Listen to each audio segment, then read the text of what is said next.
జాతీయ పసుపు board chairman గా బీజేపీ రాష్ట్ర కార్యదర్శి పల్లె గంగారెడ్డిని నియమించడంతో నిజామాబాద్ జిల్లా ఆర్మూరు వాసులు సంతోషం వ్యక్తం చేశారు. పట్టణంలోని అంబేద్కర్ చౌరస్తా దగ్గర టపాసులు కాల్చి సంబరాలు జరిపారు. ఈ కార్యక్రమంలో పట్టణ అధ్యక్షులు మందుల బాలు, మండల అధ్యక్షులు వినోద్, కిసాన్ మోర్చా రాష్ట్ర నాయకులు నూతల శ్రీనివాసరెడ్డి పాల్గొన్నారు. ఈ సందర్భంగా వారు మాట్లాడుతూ గంగారెడ్డికి జాతీయ పసుపు బోర్డు చైర్మన్ గా నియమించినందుకు ప్రధాని మోదీ, ఎంపీ అరవింద్ కు ప్రత్యేక కృతజ్ఞతలు తెలిపారు. నిజామాబాద్ లోనే ఏర్పాటు చేస్తూ ఉత్తర్వులు గౌరవ మంత్రి పీయూష్ గోయల్ గారు ప్రకటించడంపై నిజామాబాద్ జిల్లా వాసులంతా, ఉమ్మడి కరీంనగర్ జిల్లా వాసులంతా హర్షోద్వానాలతో రాత్రి నుంచి సంబరాలు మొదలు పెట్టారు. దానిలో భాగంగా ఈ రోజు మేము ఉదయాన్నే శ్రీ పల్లె గంగారెడ్డి గారికి చైర్మన్ కూడా డిక్లేర్ చేయడం జరిగింది. జాతీయ బోర్డుకి అధ్యక్షులుగా, చైర్మన్ గా ఈ రోజు డిక్లేర్ చేయడం జరిగింది.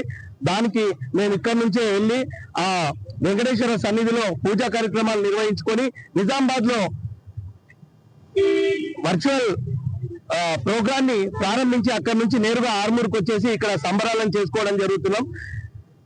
సాక్షాత్తు నరేంద్ర మోడీ గారికి పాదాభివందనాలు తెలియజేస్తున్నాం. ఈ యొక్క కార్యక్రమం ద్వారా మా యొక్క రైతుల కళని, ఇన్ని సంవత్సరాలు 30 సంవత్సరాలుగా పోరాటాల కళని ఏ పార్టీ నెరవేర్చలేని పరిస్థితిలో ఈ రోజు భారతీయ జనతా పార్టీ శ్రీ అరవింద్ గారు, ధర్మపురి అరవింద్ గారు భుజాన్న వేసుకొని ఇచ్చిన మాటకు కట్టుబడి ఉండి ఈ రోజు సాక్షాత్తు పసుపు బోర్డును తీసుకురావడమే కాకుండా రాష్ట్రంలో, ఈ దేశంలో ఎక్కడో ఏర్పాటు చేస్తారనే కొంచెం ఇబ్బందికరమైన వాతావరణం ఉండే, దాన్ని కూడా అందరితో సమకూలికంగా మాట్లాడి చర్చించి ఈ యొక్క పసుపు బోర్డుని తెలంగాణ రాష్ట్రంలోని మన నిజామాబాద్ జిల్లాకు తీసుకురావడం ఇది మన అందరి అదృష్టం. దానిలో ఈ రోజు భారతీయ జనతా పార్టీ ఆర్మూర్ పట్టణ శాఖ, రూరల్ శాఖ ఆధ్వర్యంలో పసుపు బోర్డు ఈ దేశ ప్రధాని నరేంద్ర మోదీ గారు డిక్లేర్ చేసిన సందర్భంగా, నిజామాబాద్ జిల్లా కేంద్రంలోనే డిక్లేర్ చేసిన సందర్భంగా ఈ యొక్క విజయోత్సవ కార్యక్రమం నిర్వహించుకోవడం జరిగింది. గత 35 సంవత్సరాల నుంచి ఈ ప్రాంత రైతులు, పసుపు రైతులు అనేక రకాలుగా నష్టపోతా ఉన్నారు. ఎన్నో ప్రభుత్వాలు, కాంగ్రెస్ ప్రభుత్వము, టీడీపీ ప్రభుత్వము, బీఆర్ఎస్ ప్రభుత్వము, ఈ ప్రభుత్వాలు వచ్చినాయి. ఎన్నిసార్లు మేము బోర్డు ఏర్పాటు చేస్తామని చెప్పినటువంటి ప్రభుత్వాలు ఇప్పటి వరకు ఏ ప్రభుత్వం రైతాంగాన్ని పట్టించుకోలేకపోయింది. పసుపు రైతులు బాగుండాలా, పసుపు రైతులు బాగుంటే దేశం బాగుంటుందని చెప్పి నరేంద్ర మోదీ గారు పాలమూరు జిల్లా సాక్షిగా పాలమూరులో వారు డిక్లేర్ చేయడం జరిగింది. దానిలో భాగంగానే నిజామాబాద్ జిల్లా బహిరంగ సభలో వారు పసుపు బోర్డును కంపల్సరీ నిజామాబాద్ కే ఇస్తామని చెప్పడం జరిగింది.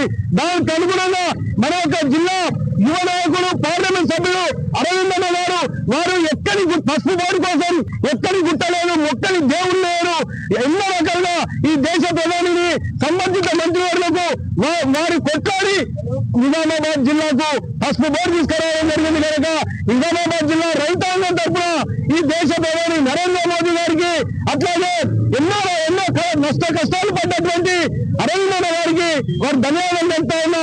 ఒక సామాన్య రైతు కుటుంబం నుంచి ఆవేశాల నుంచి ఉన్నటువంటి రైతు ఈ యొక్క బోర్డు చైర్మన్ కు ఎన్నుకోవడం, పల్లె గంగారెడ్డి